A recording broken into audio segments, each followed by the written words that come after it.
afraid of the dark.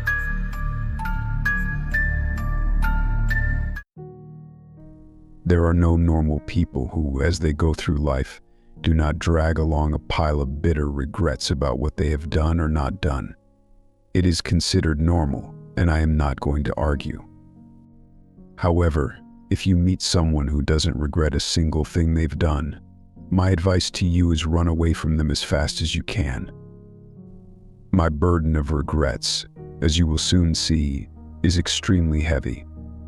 Let me tell you about one act one committed in my childhood. It weighs on me to this day. Perhaps I will achieve nothing by presenting it to your judgment, but I hope someone will feel a little lighter when they understand how much worse others are capable of. You see, I have no brother. However, in August 1991, I still had a brother. Every summer, our parents sent my brother and me to the remote countryside, to the village where our maternal grandmother lived, for at least a month. They justified this by the need for us to enjoy the gifts of nature and fresh air. In reality, of course, everything was more prosaic. Our parents wanted to get rid of us and have a rest themselves. These trips left a dual impression on my memory. Of course, there was a lot of good and interesting things. There was plenty to entertain children in the village, as you well know. However, the feeling of carefree summer was greatly spoiled for us by Grandma. I capitalize this word not for nothing. Our grandma was as far from the image of a kind fairy tale grandmother who bakes pies and tells bedtime stories as possible. Frankly speaking, and even after years, I understand this even more clearly. Grandma was a repulsive, semi-mad, spiteful harridan who drove her quiet and gentle husband to his grave. I hardly remember our grandfather. My brother, 3 years older than me, remembered him much better and always spoke of him warmly. Perhaps that was why, if Grandma treated me relatively tolerably, she openly hated my brother. It is all the more difficult for me to understand the selfish position of our parents, who year after year entrusted us to the care of this old and sick woman. Oh, they knew her character, especially my father. But to all protests, the answer was the same: stop making things up, listen to Grandma. She's old, don't upset her. I was terrified of Grandma to convulsions. That summer, my brother was 9 years old, and I was 12. Andrew, being the older one, was responsible for taking care of me, so we spent almost all our time together. There were few other children our age in the village, and we were content with the games we invented for ourselves: a tree house in the forest behind the house, pirates on a homemade raft, stealing raspberries from the neighbor's garden, a typical set of boys' activities. Grandma imposed a strict daily routine, and woe betide you if you violated it. For your understanding, she didn't hesitate to take a thin branch from a tree and beat us if we were a minute late for dinner, didn't carry out her orders in the garden quickly enough, or went where we shouldn't, which she found out about from gossiping neighbors. Nowhere. Was practically everywhere off limits were the forest, the road, the big ravine, the neighboring village, the abandoned cowsheds, the store at the intersection, and of course the river. Every evening we would tell her stories about how innocently we spent the day holding hands, strolling in the meadow and picking strawberries. Things were going as usual when one day we luckily found a cave. It had been raining for 2 days straight, almost non-stop. We had finished reading The Adventures of Tom Sawyer, and the little black and white TV mostly showed interference. Exploring the same attic for the 100th time was not interesting, and Grandma categorically put a stop to our attempt to make a swing by throwing a rope over the ceiling beam. Being in the same house with her was almost physically difficult. So as soon as the clouds cleared, we rushed out with shouts of joy. By roundabout paths, constantly fearing surveillance, we reached a wide, overgrown with nettles ravine through which a tree had fallen long ago. This tree and the danger of falling from it down themselves provided ample opportunities for entertainment. The entire village stood on a high, really very high hill, sharply dropping near the river. The ravine went in the same direction. and in some places was no less than 10 meters deep. At the bottom you were greeted with coolness, shade, a murmuring stream, and inevitable scratches and nettle burns, not to mention swarms of mosquitoes.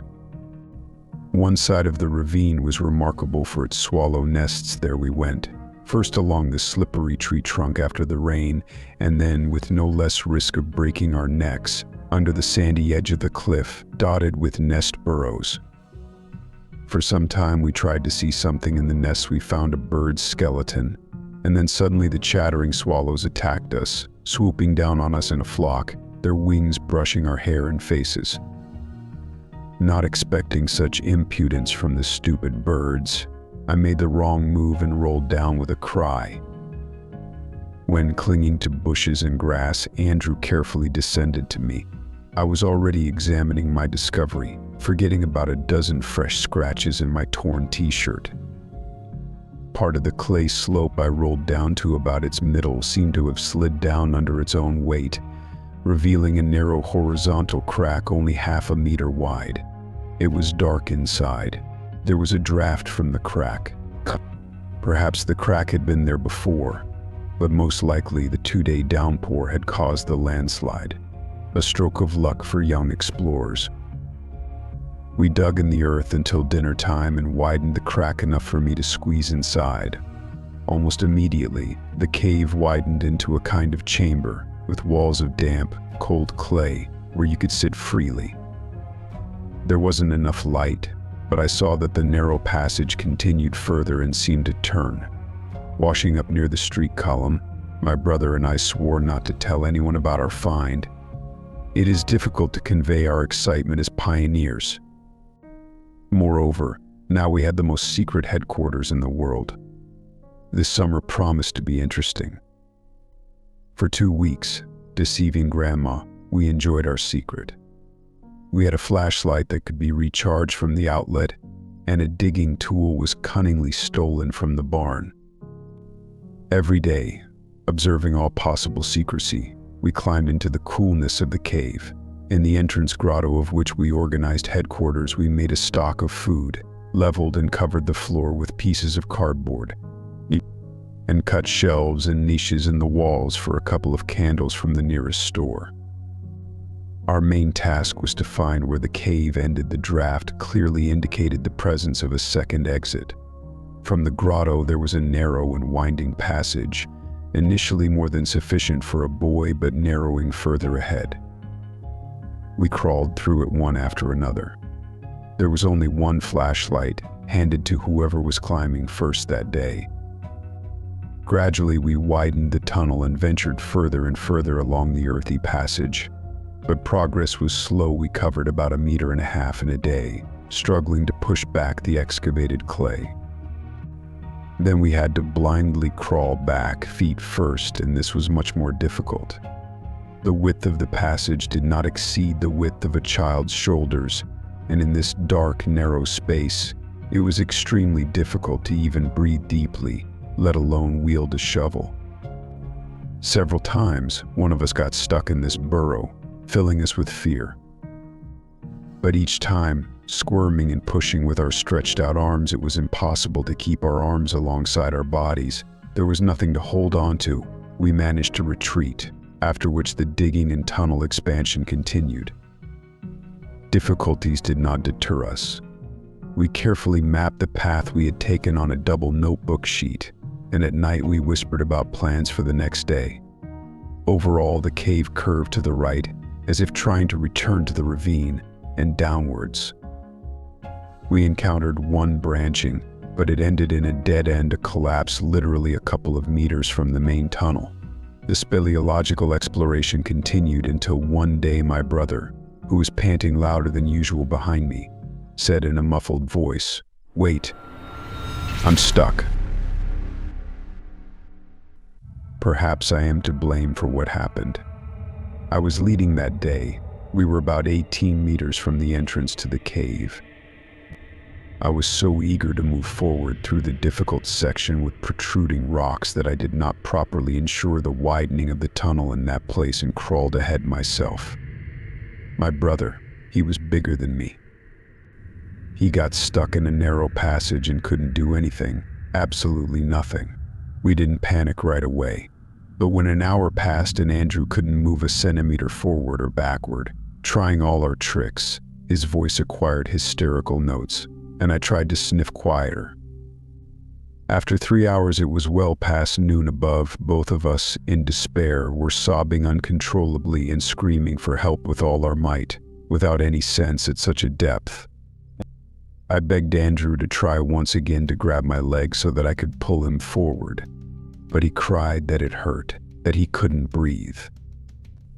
I tried to shine the light on him, but I couldn't even turn around to look at him myself. We were flattened under a layer of earth, and now the idea of exploring the cave didn't seem so good to me at all. Most likely, the ground had settled above him under its own weight. At some point, in a frantic attempt to break free, he turned his torso slightly and got stuck completely, blocking the way back for both him and me. We were trapped, and no one knew where we were. Andrew was still the older one. After managing to calm down himself, he explained his plan. Our only chance was for me to crawl forward and reach the second exit, and then call for help. In fact, we had no other choice, although the hope of success was tiny. But I had a shovel and a flashlight, and the tunnel ahead, as far as the light reached, was slightly widening. We agreed to shout to each other every minute, and I began to wriggle forward, writhing like an earthworm. Panic and despair clouded my memories. I only remember endlessly crawling and crawling forward, tearing my hands, knees, and clothes. My brother's cries from the darkness behind me grew quieter until they turned into meaningless, echo-distorted moans. I became hoarse and no longer tried to shout back. Ahead, a light appeared. I emerged from the earth, scattering clumps of wet mud at the very bottom of the same ravine. At its beginning, next to the stream and a pile of garbage that the inhabitants of the surrounding houses had been dumping down for years. Tears of joy streaming down my face, I struggled to stand up and inspect myself. Awful.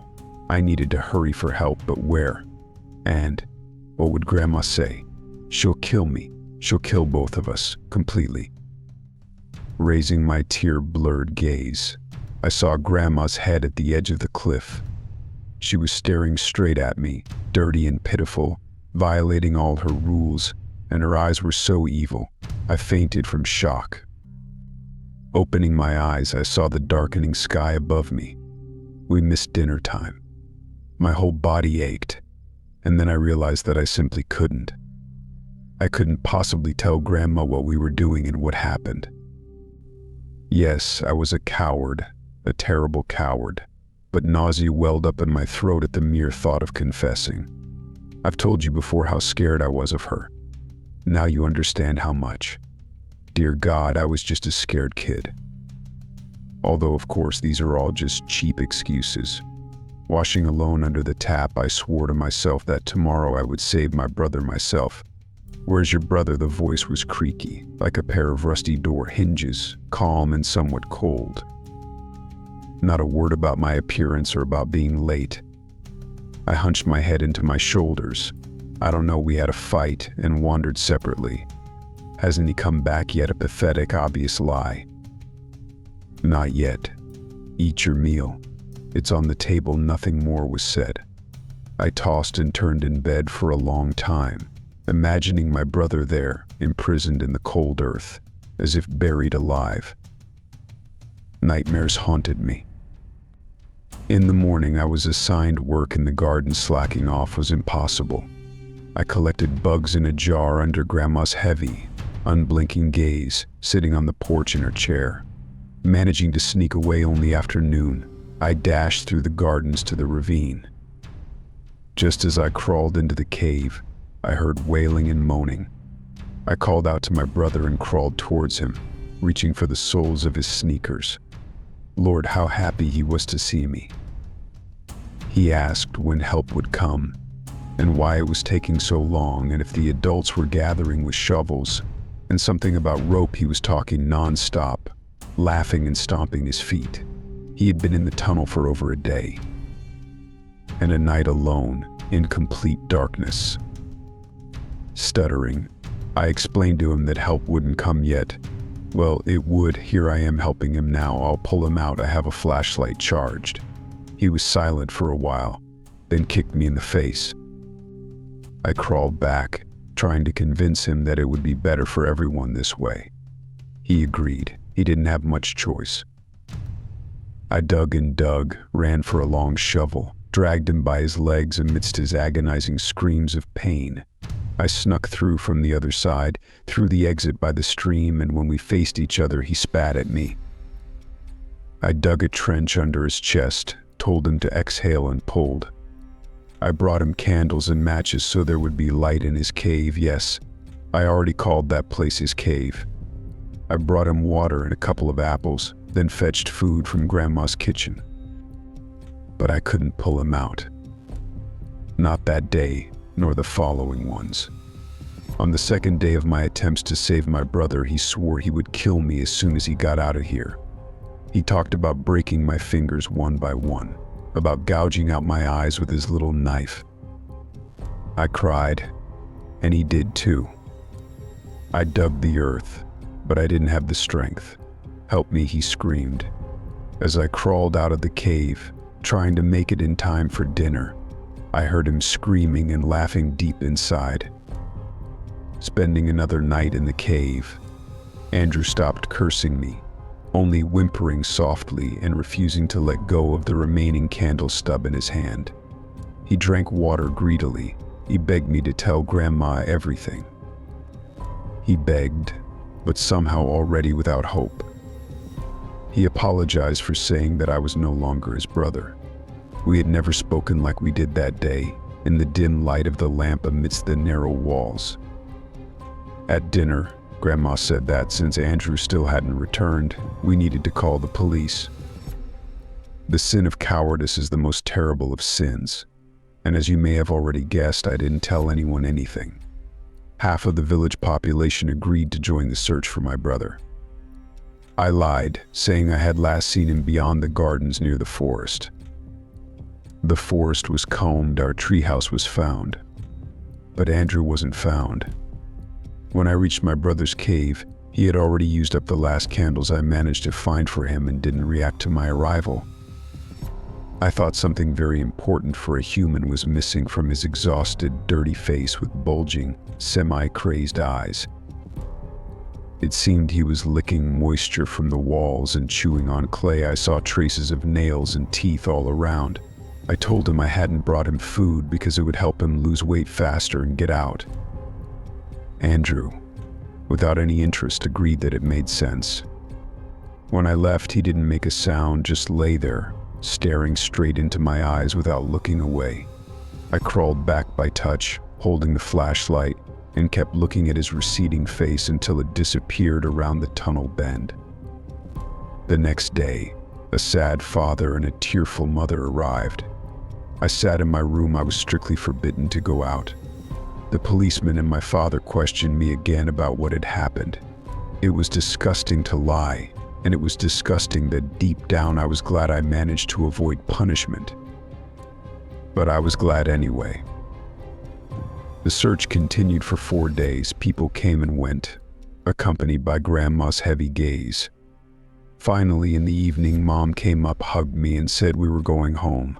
Dad would drive us to the station in the morning. I begged her to let me take one last walk alone, even just for a few minutes. I sneaked to the entrance of the cave and sat there for quite some time, not daring to go inside to avoid soiling the new clothes Mom brought me. Barely audible singing, more like wordless humming, came from the black hole. There, deep underground, my brother was humming some song in darkness and solitude. In the morning we left. Now I'm 35. I have a wife and a son. Mom is very old now. I bring her to us on holidays. I don't have a brother, nor a father. He had a second heart attack in 2010. I think he suspected something until his last day. Grandma died in 2003. Her village house was never sold. I went there a year ago. The log across the ravine rotted and fell. I descended to the spot where my brother's cave began. Stood there nothing, just earth covered in grass. Memory brought back that strange melody, hummed without words. And by the way, the disgusting old woman knew everything. Our dirty clothes and earth in our hair, she was watching us. I saw her that day above the cliff. She put one plate on the table when I came home. She knew what was happening. But she never liked Andrew.